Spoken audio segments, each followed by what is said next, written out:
நானும் உங்கள் புரட்சி கூட்டத்தில் சேர்ந்து விடுகிறேன். அப்போதாவது என்னையும் உங்களில் ஒருவன் என நம்புவீர்களா? நீங்களா? ஏன் இப்படி திரிக்கிறார்? நீங்களும் எங்களுடன் சேர்ந்து விட்டால் நாங்கள் யாருடைய ஆட்சியை எதிர்த்து போராடுவது? ஓ, அதுவா? மந்திரி, தளபதி, ராஜகுரு, பிங்களன், அரண்மனை, அதிகாரம் எல்லாவற்றையும் எதிர்த்து போராடுவோம். அது வேண்டாம். இப்படி செய்வோம். இன்று முதல் நீ என்னுடனே இருந்து விடு. நாளை நான் முடிச்சுவிட்டுக் கொள்ளப் போகிறேன்.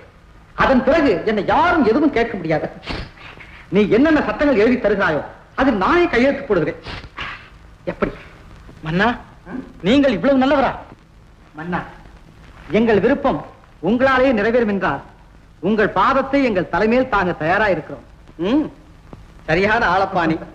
எந்த பேச்சையும் உன் விருப்பத்தை நிறைவேற்றுவதிலே கொண்டு வந்து முடிக்கிறாய்.